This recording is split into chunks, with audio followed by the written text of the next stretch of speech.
Good afternoon. Welcome to our second live streaming from COP30 in Belém in Brazil.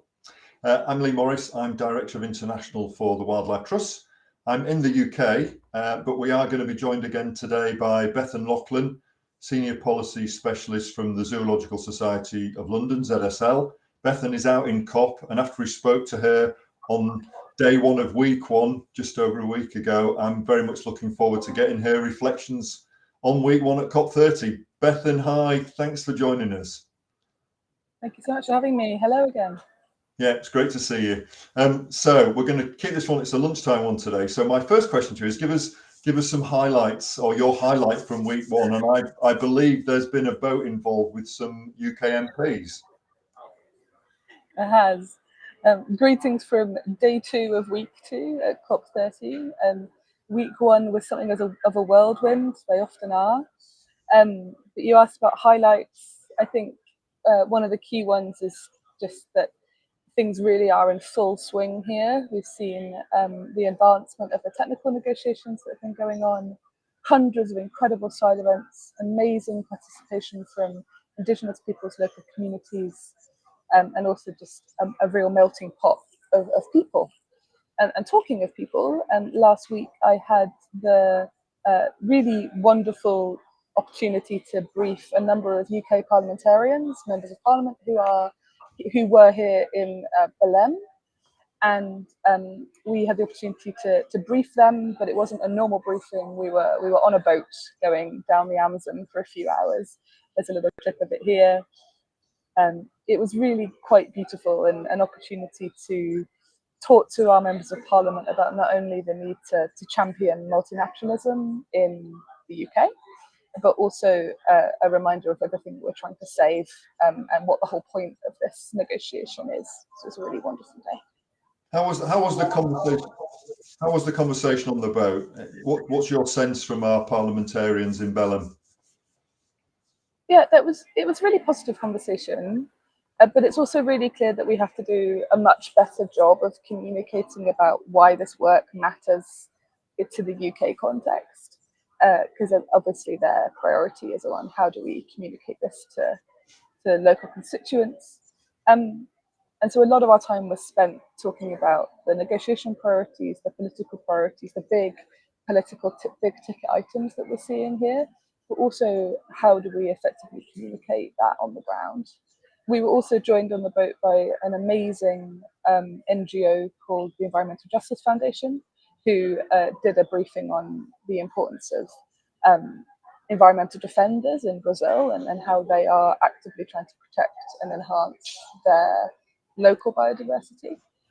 So we sort of did a bit of a tag team, me focusing on the negotiations and then focusing on the sort of wider justice elements of this COP. The MPs were super engaged. It was a mixture of parties. There was Labour, Lib Dem, Conservative. But to me, it really struck home that we have to really be always thinking about what's the communicatable impact back home.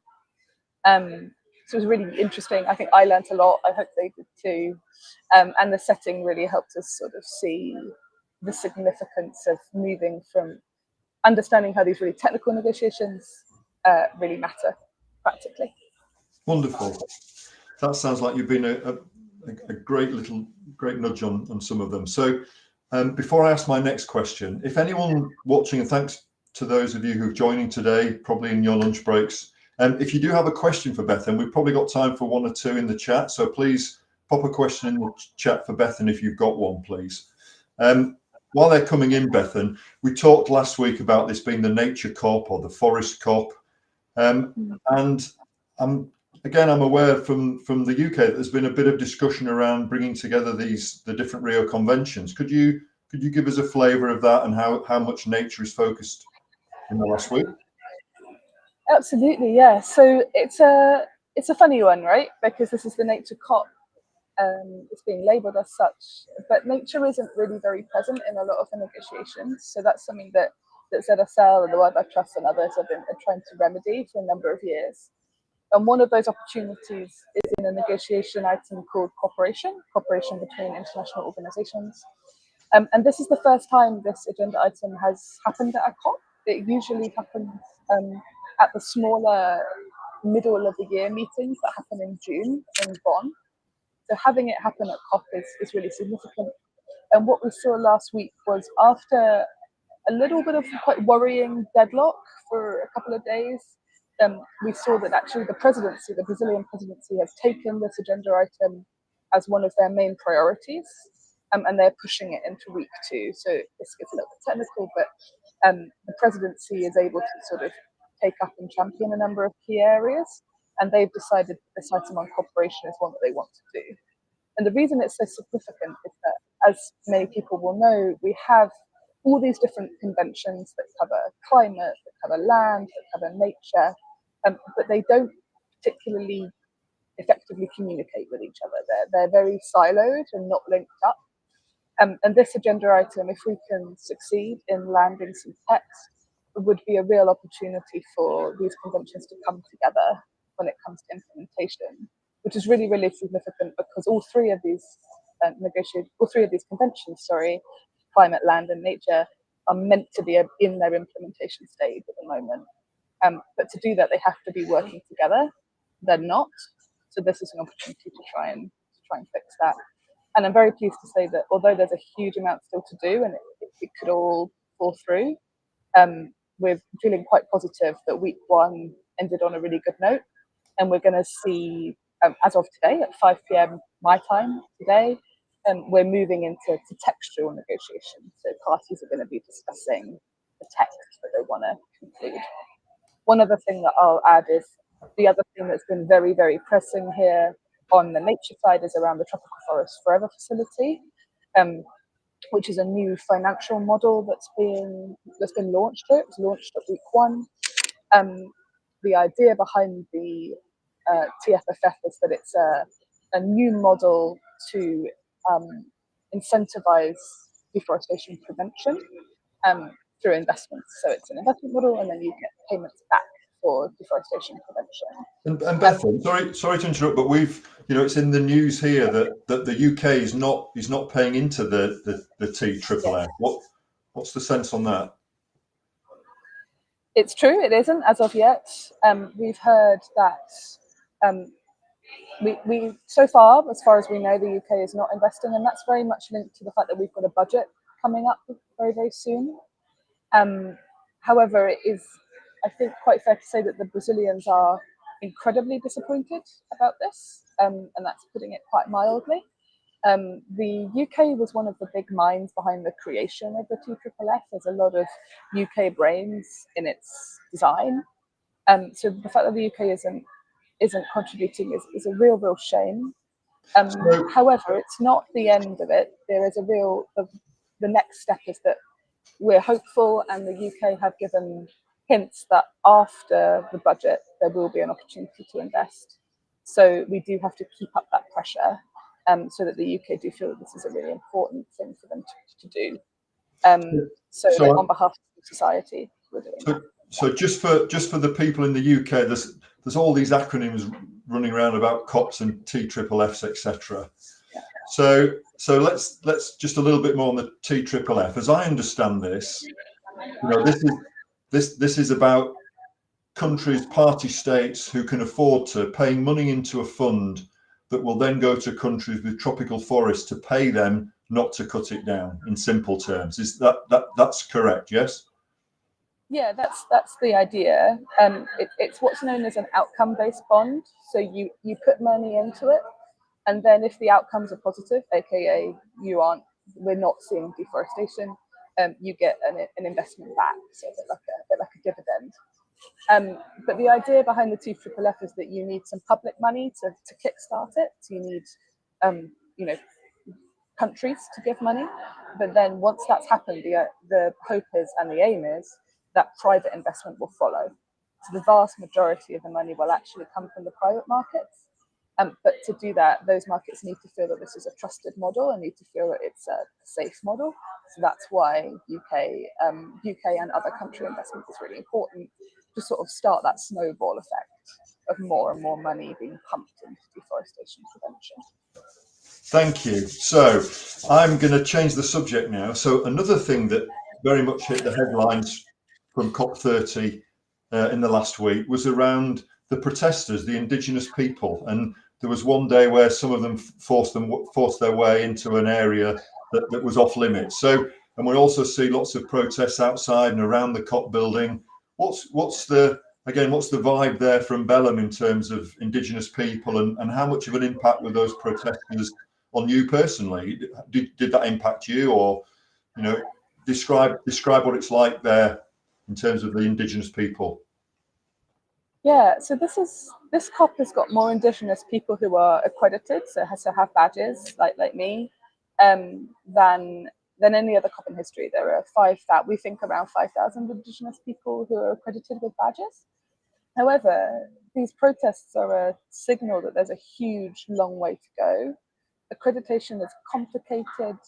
You need to have an organization to sort of be like, I'm accredited by the Zoological Society of London. So it's a pretty formalized process, and a lot of these Indigenous people might not have access to that level of sort of formalized engagement. So these protests were a real symbol of, although we've come quite a long way, there's a huge amount left to do for Indigenous peoples and local communities to feel supported and part of and listened to by this protest. The protests themselves were surprising, but not unwelcome. There was a little bit of violence, as you might have seen in some of the videos, but most of the protests that we've seen, the vast majority, has been peaceful and actually somewhat beautiful.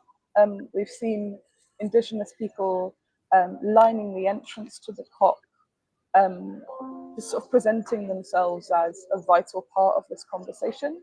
And we know that conservation and climate work is more effective, far, far more effective, when Indigenous people are part of it. And we also know that they are the caretakers of the vast majority of our biodiversity. There was also another protest that took place on Saturday, which was led by civil society. Indigenous people were also there, but it was a civil society protest, and this was one that lined the streets of Belém, thousands of people marching. And the reason this is significant is because for the last 3 COPs, we haven't been able to do protests like that. There's only been, the last one, there was a big one, was in Glasgow for COP26. But since then, we've had COPs in Sharm el-Sheikh, in Dubai, and also in Baku, all of which countries where protest is often illegal or very heavily discouraged. So any type of big civil society engagement was not possible. So the fact that we could have this vibrant, beautiful protest on Saturday is really positive, and it felt really lovely, actually, to see all of civil society come together. I only saw a snippet of it, but it was a real pleasure. Do you know, from the little snippets I've watched on the news, it looked to me not angry, aggressive people. It looked about caring, passionate people who just loved their places of nature and wanted to be respected, and were just trying to almost implore people to listen to them. So it did come across in a positive way on the bits I saw. So I'm going to manage. I haven't seen any coverage of it because we're like in the middle of it, but it has felt that way. Yeah, it hasn't felt aggressive or dangerous. It's felt encouraging and full of hope, actually. Right, I'm going to wrap us up on a lunchtime shortly, Bethan. But before we go, we'll come back to that hope word again. What are you hoping for in the coming week at COP30? Yeah, so this is the week where the rubber really does hit the road. The ministers have arrived. So for the UK, it's Ed Miliband and other ministers. And what we're seeing is a move away from the very technical negotiations into the political. So a lot of texts are being given to ministers to negotiate. And that means it becomes a little bit harder to track from an observer point of view, because a lot of the rooms we can't access. However, it's also very positive because it shows progress. What we're seeing in the next week is a couple of really big ticket items that are coming out. So for ZSL, one of our main ones is what I just spoke about around the cooperation item. So we have seen the text, and the text negotiations will start later today. So that will be a real I can tell you when we next speak sort of how that progresses. There's also a lot going on adaptation, and adaptation is actually kind of becoming the most contentious item, or one of the most contentious items of this COP. And that's all about adaptation finance. So how do we support global south countries to adapt and build resilience against climate shocks? But then on top of that, there's also, this is very emerging and we don't have the details yet, but there's also news that the presidency, the Brazilian presidency, are possibly putting forward what they're calling roadmaps. So this will be a document, we're not sure of the content yet, but documents that create a roadmap for the phase out of fossil fuels and a roadmap to combat deforestation.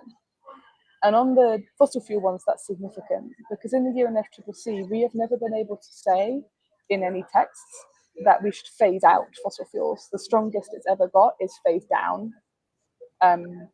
So although it's one word, it's very significant. And then also a deforestation roadmap has never been done before in its own unique way. So these two roadmaps, there's a lot of buzz around them, a lot of political attention. But this is very much in the presidency's hands around how they guide this through and how they build diplomatic support from countries. So I say it's those four things, those two roadmaps, it's adaptation, and it's progress on synergies is what I'm looking forward to in the next week. Fantastic. And I'm conscious of, again, there'll be people hopefully going to be watching this or catching up later that don't understand how COPs work, but it's consensus, isn't it? Yeah. So it's baby steps that everyone must agree to. Anything too radical and people will object and therefore it doesn't progress, correct? Yeah, absolutely correct. It's what's known as a consensus-based process. So if one country says they're not happy, it does not happen. So that's often why we see a reduction in ambition, ideal levels of ambition, because you have to try and find that middle ground.